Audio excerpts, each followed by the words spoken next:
All right. Hello everyone, what is up and welcome back to another video. I am so excited to be doing this video for you guys today because it's a huge synopsis of my academic career all the way through life. I feel like I've been in school my entire life and it is finally coming to an end where I will no longer be a student. And although I feel like a professional student at this point, I'm very excited to move on to residency. My name is Rachel Southard. I'm a first generation college graduate and first person to attend medical school in my family. I'm a fourth year medical student and I will be graduating in a few months. I am so excited to become a physician. I applied into obstetrics and gynecology, and so I got this gift recently. I'm so excited to use it when I graduate. But Dr. Southard at your cervix. I am so excited, you guys.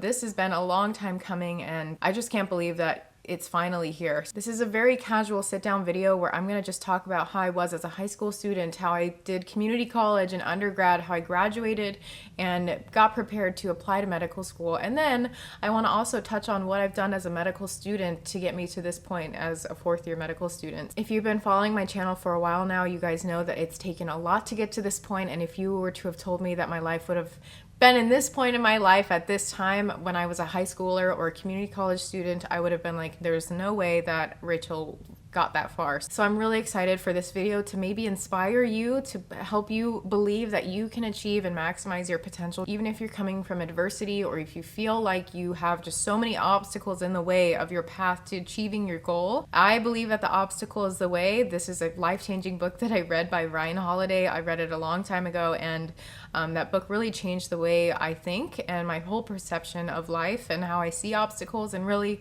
the obstacle is the way. So this video is going to offer you some inspiration and just insight of what I've done to get to this point in life, but what this video will not offer you is a cheat code or a hack to get to this point in life, if you know what I mean. There is no substitution for hard work, so it does take a lot of time, effort, energy, charisma, passion, all of those things to achieve the goals in your life. Nothing worth having comes easy, so please keep that in mind. You guys can do this. If I can do it, you can do it, okay? So let's talk about how Rachel was as a high schooler. I hated high school. I feel like everyone else hates high school. I showed up and I existed and got by. I didn't read a single book in high school, even if books were assigned to us. I never read anything. I just did what I could. I honestly BS'd my way through high school. I somehow managed to graduate with honors or whatever it is. To be completely honest with you guys, I didn't learn a single thing in high school. So it really blows my mind when I have high school students watching me and you guys comment and talk about how you're a high school student, you want to be a physician, and that makes me so happy that you guys know what you want at such a young age. But if you are a high school student watching this and you don't know what you're doing and you hate high school, then that's okay, because you can still make it out and you're gonna be fine. I didn't take the SAT or ACT, didn't know how to apply to college or anything like that, so I managed to figure out how to apply to community college, and I ended up at a community college for 3 years. It was just a local college because I still wanted to work a lot. Once I started community college, this was the time where I actually started to figure out how to learn and how to study. This was the first time in my life that I actually started to apply myself and figure out how to learn, because I never knew how to do that. So I realized how much I really enjoyed learning and the satisfaction it brought me to have more information in my brain. So at that point in time, I was like, well, I need to kind of figure out what I'm gonna do with this, all of this knowledge, like what am I gonna do with my life? And so I figured, okay, I was an athlete forever, maybe we'll do physical therapy. And so I was like, let's just try physical therapy. I was like, okay, I'll declare my major in kinesiology. So that was like the goal for me, and I started to take those classes for the degree along with the other general ed courses that you have to take to get your degree. I did that and I managed to graduate community college with an AA in natural biology. It just happened to be like that. And then I transferred to San Francisco State University, where I did another 3 years. So it took me 6 years to get through undergraduate. And I know it's usually like 4 for people, but it took me a little bit longer, and that's totally fine. I managed to get 3 degrees out of that. I got the associates in natural biology. I got my bachelor's in kinesiology, and I got a minor in chemistry. I got a lot out of it, and I don't mind that it took me longer. I was working a lot throughout that entire time, so it was worth it for me to stay the 6 years. Throughout the time as a college student, both community college and in undergrad, of course I had friends that I grew up with that were just, they went to all of these huge universities and they were just, doing everything so great and grand in 4 years, and that did take a hit on my self-esteem, and I just kind of felt stupid. And it kind of had followed the trend of my whole life of feeling so much self-doubt, so much inadequacy, and just feeling stupid, like I'm never going to do anything. And it took a while to get over that and just realize that, hey, I'm on my own timeline. I can do this as slow or as fast as I want, and these are the circumstances that I've been given, and I'm gonna just work within them and make what I want happen. Shortly after I transferred to San Francisco State, I had a conversation with my mom, and I will never forget this conversation. We were in my room, and we were talking about physical therapy, kinesiology, and I was kind of like, I don't think I want to do that. I want to do something in the medical field, but I think I want to take care of the patient as a whole, and I think I want to be a physician. And so I remember dropping that idea to my mom, and she was like, you know, it's going to be a long journey, but we will support you in anything that you want to do. And so if you want to do that, like, go ahead. My parents were never the type of people to push me into one career or the other. They supported everything that I have done, and I love them so much for that, for letting me figure out what I wanted to do with my life, and not putting those pressures on me. From that moment in that conversation, something clicked in my brain where I was like, I will become a physician. I don't care what it takes. I will do everything, and I will not let anything in my path stopped me from reaching that goal. I became incredibly dedicated, and everything I did, every waking moment of time, I was like, I'm going to become a physician. I think that's a huge thing that you have to do to reach your goal, and that's to just dedicate yourself to that goal, and also tell yourself, I will become a physician.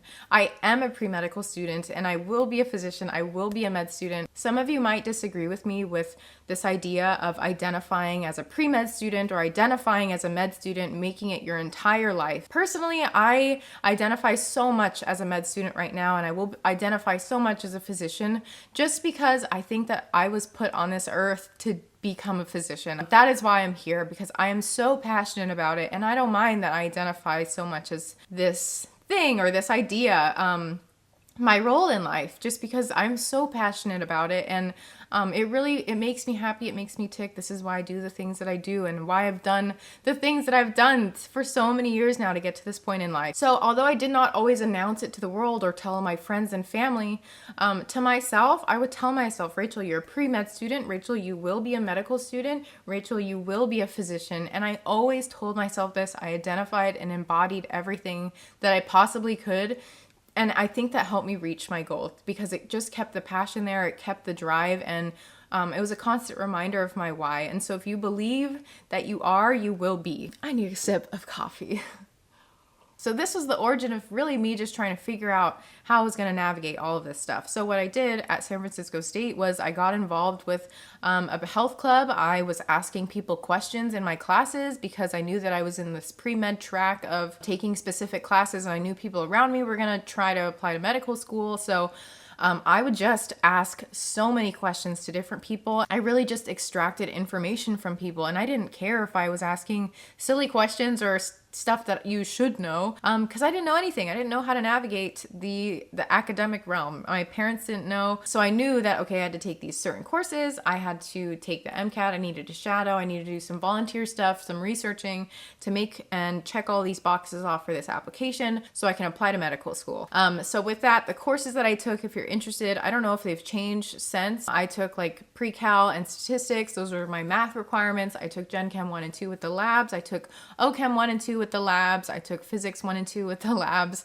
I did take a year of biochemistry, and that was for my minor, but I think that you had to take one class of biochem. Anatomy and physiology was not a prerequisite at the time, but I think it is now, and it really should be if it's not. And then what were the extracurriculars that I took? I have a list here because it's been quite a while, okay? So forgive me. So like I said, I don't know if the prerequisites have changed for med school, but I do know that you probably still have to do some research and volunteer shadowing or whatever. So I'll share with you what I did. For my research, I did very little research just because I honestly don't really like research that much, or I didn't at the time. I kind of do now. So at the time I did some research in an organic chemistry lab. Then I did a lot of research during my senior year with a lab on campus, and we did a lot of work with mild traumatic brain injuries in women that are victims of intimate partner violence. So I did a few presentations and like poster thingies from that. And so I got those under my belt, which was nice to have in terms of research for my med school application. In terms of volunteer experience, I did quite a few hours as a volunteer in the emergency department. It was not so much a very clinical experience just because I was providing like emotional support or like running things to the labs or, you know, helping families figure out whose bed that they were going to and stuff like that. Another position that I had was as a data processor where I inputted all of these like medications into this database that calculated if elderly people were at risk for falls based on the medications they were taking, and it was like a community project. You're probably wondering like, how do you get involved in these like research things or the volunteer stuff? Honestly, just ask, like talk to the hospital, like talk to hospital admin if they have like projects going on or community outreach things. In terms of shadowing experiences, I actually never shadowed a DO. I lived in the Bay Area, and I don't know, at the time at least, there's not a lot of DOs up there. I tried and I asked around, but a lot of them weren't taking students, and so I managed to shadow 2 MDs. I shadowed a cardiothoracic surgeon, and I also shadowed an urgent care doc. Little fun fact, the urgent care doctor actually told me that I would never become a physician because I'm a woman. Boy, was that person wrong. Let's see. And then in terms of leadership positions, because I know that they're looking for points of leadership, I was a manager at a gym, like a high-end gym, and there's a lot of responsibility that comes with that and managing that in the workplace and working with people and delegating and making sure the experience is great for our customers. So that was one of my leadership experiences, and it was kind of a long-term one. I was there for quite a few years. And then another position that I had was a president of the Pre-Health Honor Society at San Francisco State. Then of course I had my clinical experience, and I think this was the biggest part of my application that really helped me get into medical school. I was a physical therapy aide, and this is where I worked with patients directly, and I got this job after I graduated from undergraduate. I had my degree in kinesiology. That was the only, I guess, requirement for this position, and I worked as a physical therapy aide. I helped with patient ambulation. I also worked in a lymphedema clinic where I did a lot of like hospital admin stuff, or like, you know, working with insurance companies and dealing with authorizations and like patient scheduling and doing all of that desk work stuff, which actually I thought was really helpful to see the other side of healthcare. But what I primarily did as a physical therapy aide was I was specially trained in the application of wound vac devices. It's a negative pressure wound therapy thing. So I would work with patients, and we would have to work really quickly to close these huge gaping wounds from like post-surgical debridement and stuff like that. Definitely gained a lot of skills and experiences from that position. In terms of letters of recommendation, I honestly cannot tell you what I had at this point. I know that I made an old video and I said that I had 5 at that time. Sure, I don't really remember who they were from, but I know that there's a minimum of 3 to submit to medical school. My advice for you for letters of recommendation is to not go based on quantity, but rather than quality. It's good to have like 3 solid quality letters than to have like a bunch. And then in terms of scores and GPA, MCAT, all that stuff, personally, you should not be defined by your scores, but sadly, it does play a huge part in your application. So my GPA overall between the community college and San Francisco State was a 3.89. My science GPA was a 3.93. In terms of my MCAT, which I did take twice, not a big deal, no shame in that. The first time I got a 499, the second time I got a 511. So if you're going to take the MCAT more than once, as long as you have an upward trend, you're fine. After getting through undergrad, and then I took the MCAT twice, obviously, and I took that after I graduated from San Francisco State. And then I got my application together, got my personal statement written, submitted those during the first year that I had after graduation while I was still working a lot. And then I waited for interviews. I applied to 22 schools. I think it was 11 MD, 11 DO. I got interviews for every single DO program I applied to. I did every single one of them. For the MD schools, I think I got like 4 interviews or something like that. I didn't go to any of the MD interviews actually, just because I got my top DO school that I wanted. And I did an interview for them, and right off the bat I was like, okay, well, this is where I want to go. They accepted me like a few days later. I have videos documenting this entire process, which was really awesome, so I'll link those down below. It's cool to look back on. But yeah, that was like a synopsis of my like undergraduate, and now we're gonna start the med school point in time, what I've done as a med student over the last 4 years. So let me get a sip of water and we will be right back. All right, and we're back. And we have a new camera battery because my camera was gonna die. So now I wanna briefly touch on what I've done over the last 4 years as a medical student in terms of like bulking up my application for residency. I'm not gonna list everything that I put on my ERAS application, the residency app. So a lot of my experiences are probably a little bit different than like my classmates' experiences or something like that, just because this platform has brought me so many opportunities that are very unique. And I feel very grateful to have gotten the opportunities that I have and the work experiences that I have put on my application. So one thing that I put on my application was YouTube. I titled it as Google LLC because it technically is under Google. And I just talked about what I've done on YouTube and this platform that I built, the community that we have here, and how I basically have shown my life as a medical student navigating the upper academic realm. Another experience that's kind of like more unique for me was working with Amboss and Sketchy and working with them long term and being behind the scenes and working with them and their platform. Another thing I did as a med student, I think it was during or before my second year, I was a TA for this summer course that we have on campus for incoming first years for like all of the programs that we have at our school. And I taught high yield anatomy lectures. So that was a good opportunity.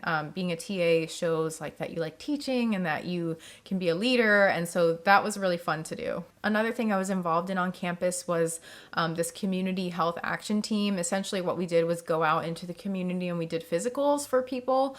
And it was just free. It was like sports physicals and stuff like that. Another thing that I did was work with a domestic violence shelter, and that was a really special opportunity. And then another thing that I did, like I said, this is not an exhaustive list of things. I'm just trying to give you an idea of what you can do as a med student. And I know time is so limited, but there are opportunities for you to do other things outside of school. But I work for this company, Tiana Health Technologies, and I film their rehab videos for their like stroke survivors, people with upper extremity impairments, and it goes onto an app, and we're hoping to get that to be like globally accessible. It's a lot to talk about, but that's another thing that I do. In terms of research, as a med student, you don't really need to do research your first year, even your second year. I think that you can save it for like all in your third year, but if you're a huge research buff, then go ahead, go for it. But I did most of my research, I think, during second and third year. So I'm involved with a research project right now. I'm not gonna like talk about the title or anything, but we're like in the process of like submitting everything to the IRB. Another thing that I did, sorry, I'm like reading off my laptop. I'm just gonna put it up here so you guys can see that I'm reading from here. Another research project that I did, I ended up doing a presentation at the OMED conference for this one, and you guys might have actually participated in it because I put it out there for you guys to take the survey if you qualified, but it was for like the perceived stress and your perceptions of your vaginal health in female medical students in the United States during COVID-19. So that was another project that I did. Like I said, I did the research, but then we also got a poster presentation out of that one. More research that I've been doing has actually been with abortion access in the 20th century, and that's been ongoing for a few years now. I also got a publication, which was really exciting. One of you actually reached out to me and said that you cited this in your paper, which is crazy. There was a survey that we sent out, and it was for like all healthcare profession students to assess how prepared they felt to manage patients that were victims of intimate partner violence and how to like give them the proper resources and tools, and I don't know, just how they felt as students going into the healthcare field and how prepared they felt. So that was a publication that I got, which was awesome. So in my application for residency, I managed to have a few poster presentations. I included the ones from undergraduate and then the one that I had for during med school. And then I talked about all my research that I did. And then I also had the publication. So that was awesome for research. And then something else that I've done over the last 4 years as a med student was maintain really great grades. During the first 2 years, like the pre-clinicals, you can be on the dean's list. And so I was on the dean's list for those 2 years. And then during my clinical years, during years 3 and 4, I've done really great on all my shelf exams and during my rotations. So getting honors looks really nice on your application. So that's also something that I did, was just maintain really good grades. I also recently requested how I rank in my class, and we have a class of like 200 something students, and I'm pretty high up in the rank, which feels good. And I'm not telling you this to like brag or show off or be narcissistic or conceited or anything like that. You guys, I'm just trying to show you that you can wear so many hats. You guys, I have so many different hats that I wear every single day, and I try and give 110% of my effort and passion and charisma into everything that I do so I can excel and succeed in all of these different parts of my life. You're hearing this from someone who thought so little of themselves when they were in high school, when they were growing up, even in community college. You're hearing this from someone who has experienced so much self-doubt, so much inadequacy feelings in their life, and felt like they would never get anywhere. And now I feel like I've gotten to do so many things, and I've gotten so many opportunities in my life. I promise you that today, that tomorrow, that next week or next year or 50 years from now, you can do anything that you want if you work hard and put your mind to it. And if you have the passion, really, you can do absolutely anything. And I don't want you guys to let little obstacles, even no matter how big they seem, if they get in your way, then you just take it head on, right? Because the only way out is through. But yes, I hope that you guys found this video helpful. It was really fun to film. And join our herd. We're having a great time. We would love to have you. Follow me on Instagram, all of that stuff. We've got merch, shop.southard.com. I love you guys so much. And until next time, take care of yourselves, be kind to yourselves, continue to work hard and all that good stuff. Okay, bye. Well, I'ma give it my best, and hopefully I'll make it out in one piece.